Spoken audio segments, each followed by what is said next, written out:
Salut tout le monde. Aujourd'hui, on va regarder ensemble une ressource, un site web qui s'appelle language101.com.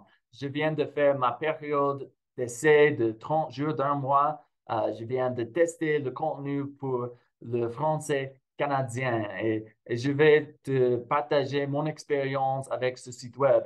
Et je vais te dire si je trouve que c'est bon pour étudier le français canadien ou plus spécifiquement le français québécois. Et pour quel niveau c'est approprié ce contenu. Ça va? C'est parti. Maintenant, on va voir très rapidement toutes les langues qu'ils offrent dans ce site web. Ils ont l'espagnol, l'anglais, le français canadien, l'allemand, le français, la russe, le japonais, l'italien, le danois. Et pour de vrai, pour moi, c'était seulement le français canadien qui m'intéressait, mais peut-être un jour, je vais essayer l'italien aussi dans ce site web.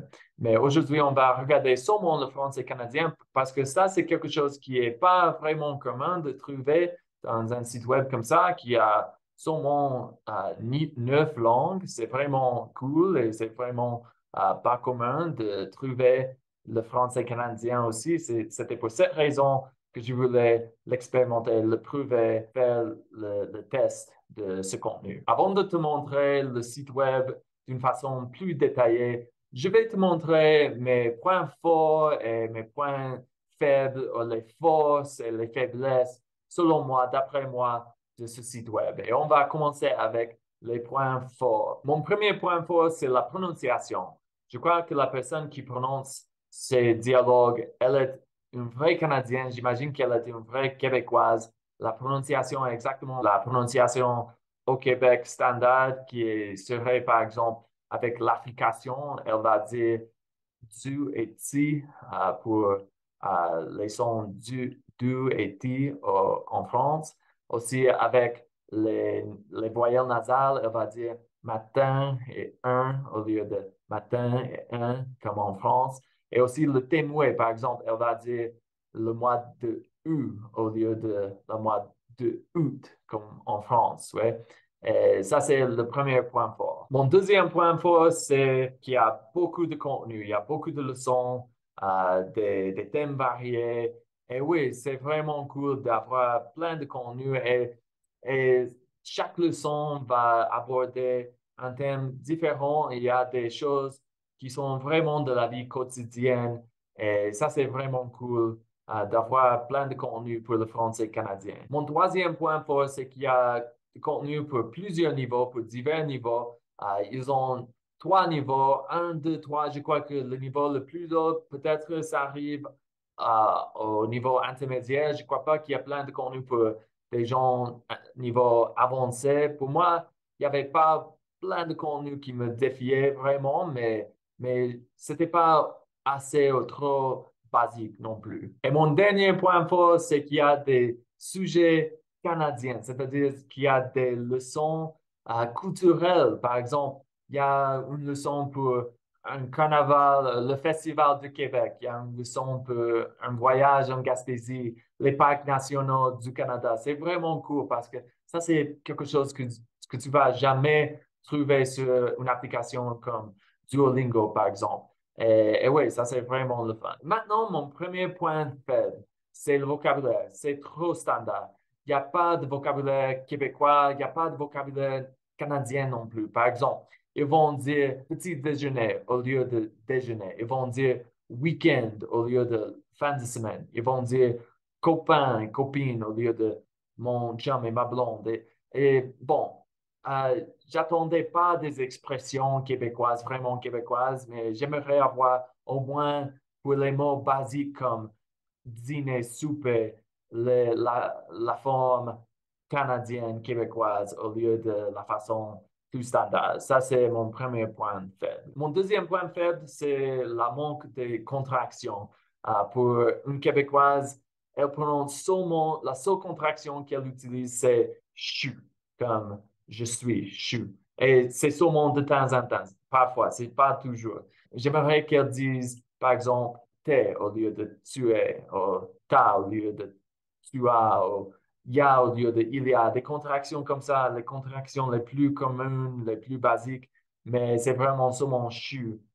C'est la seule contraction que j'ai entendu parler. Et mon dernier point faible, c'est qu'il n'y a pas de grammaire populaire. Pour une Québécoise, elle utilise trop le vous, elle n'utilise pas vraiment le tu comme pour tutoyer les gens.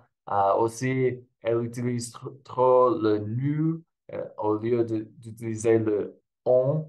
Et elle jamais va utiliser tu interrogatif. Elle va toujours dire comme est-ce que tu veux? Et ouais, je sais que ça c'est un peu plus avancé, mais pour avoir du contenu vraiment authentique, j'aimerais avoir un peu plus de grammaire populaire. Bon, comme tu peux voir, tous mes points faibles, ce sont des choses que je voulais simplement trouver pour le français québécois le plus familial, populaire.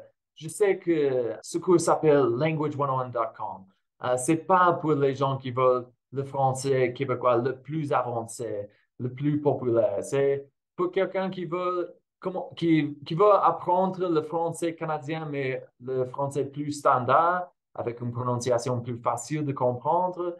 Et pour les gens, les débutants, les intermédiaires, je crois que c'est vraiment une bonne ressource et c'est vraiment bon. Et maintenant, on va voir le site web, on va voir la façon d'utiliser le site web, mais si cette partie n'intéresse pas, tu peux savoir que le site web est vraiment bon. Et j'espère que maintenant, tu sais si ce contenu est approprié pour toi. Bon, parce que j'ai utilisé ce site web sur mon cellulaire, je vais te montrer comment ça marche avec mon cellulaire. Et en fait, il n'y a pas une application, fait que c'est la même expérience sur ton cellulaire et l'ordinateur, c'est sur l'Internet seulement, sur ton browser. Bon, je vais te montrer qu'il y a trois façons d'étudier avec ce site web. Et en fait, la première option qui est l'option par défaut, c'est pas mon option préférée. Start studying, c'est-à-dire commencer à étudier, c'est pas l'option que je préfère. Je vais te montrer. Plus bas, il y a Start Studying, mais il y a aussi Study in Order, étudier en ordre, que j'ai utilisé beaucoup, et Listening Study, que j'aime vraiment. Ces trois façons d'utiliser ce site web sont un peu différentes, mais Start Studying, c'est vraiment la répétition espacée. Study in Order, c'est simplement toutes les leçons. Et Listening Study, c'est la façon d'entraîner tes oreilles. Voici la première option, c'est-à-dire Start Studying. Tu peux voir qu'il y a une traduction en anglais que tu dois traduire en français. Et c'est plus ou moins des flashcards. Et tu sais que je déteste les flashcards, je déteste les traductions mot par mot. Fait que pour moi, j'aime pas vraiment start studying, mais tu peux voir que après, je vais chercher les mots, je vais penser et ensuite, je vais dire, I tried to say this out loud, show me the answer. Quelle est votre profession? Et j'ai écouté la réponse et je peux répondre si j'ai bien compris, si j'ai commis des erreurs. Et ensuite, tu peux écouter plus lentement à la vitesse naturelle. Quelle est votre profession? Et en fait, j'aime l'audio, j'aime le son, la vitesse plus lente, c'est vraiment cool, la vitesse naturelle. Et c'est pas pour ça que je déteste, j'aime pas vraiment start studying, c'est simplement parce que je déteste les flashcards et la traduction. Mais l'audio et tout le contenu, c'est le même avec study plan, étudier en ordre et étudier en écoutant. C'est simplement une façon différente de pratiquer. Je vais te montrer maintenant. Voici, tu peux voir étudier en ordre. Tu peux voir toutes les leçons que j'ai déjà faites. Tu peux voir que j'ai sauté les leçons pour les débutants. Mais j'aime bien ça parce que je peux choisir ce que je veux étudier. C'est pas quelque chose d'aléatoire. Je sais que c'est pas la répétition espacée, mais pour moi, c'est plus naturel parce que tu vas écouter tout le dialogue. Avec la répétition espacée, ce sont des phrases aléatoires sans contexte, mais avec les leçons étudiées en ordre, tu vas choisir une leçon et chaque leçon, c'est un dialogue qui a plusieurs parties. Et je vais te montrer maintenant une leçon spécifiquement. On va étudier Talking with Travelers. Pourquoi pas? Maintenant, tu peux voir qu'il y a plusieurs répliques. Il y a plusieurs répliques pour choisir comme avec l'anglais et français et tout ça. Pour moi, comme tu sais, je déteste les traductions. Je vais utiliser toujours la Quand réplique êtes-vous arrivé? sur mon audio et, et j'ai pas vraiment écouté. On va écouter à nouveau. Quand êtes-vous arrivé? Bon, et ensuite, tu peux révéler la réponse et écouter de nouveau à Quand nouveau. êtes-vous arrivé?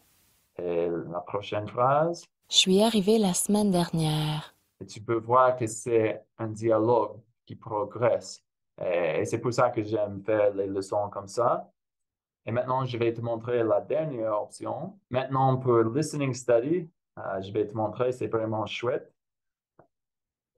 Tu vas simplement dire si tu as compris ou si tu n'as pas compris. Tout, c'est tout. Quelle est votre profession? Quelle est votre profession? Perfect. Oui, je suis mariée. Oui, je suis marié. Mais tu peux voir que ça, c'est comme les flashcards, c'est quelque chose aléatoire, c'est la répétition espacée. C'est pas comme la leçon qui est dans un autre avec le dialogue. Mais pour moi, ça, c'est tellement meilleur que les flashcards parce que c'est l'audio et ouais, c'est vraiment, il n'y a pas de traduction et ouais, c'est ça. Je crois que vraiment, listening study, c'est la meilleure façon pour moi d'utiliser cette application. Non, je ne suis pas mariée. Mais tu peux voir, il y a des phrases qui sont un peu trop basiques, mais tu peux choisir les phrases. Tu peux annuler, éliminer des phrases si tu ne veux pas les pratiquer. En fait, c'est, c'est un site web vraiment cool, vraiment le fun. J'aimerais bien qu'il y aura d'autres contenus plus québécois, mais pour les débutants et intermédiaires, je le recommande vraiment. C'est tout pour aujourd'hui. J'espère que cette vidéo t'a plu. N'oublie pas de mettre un j'aime et de t'abonner à ma chaîne. À la prochaine. Bye bye.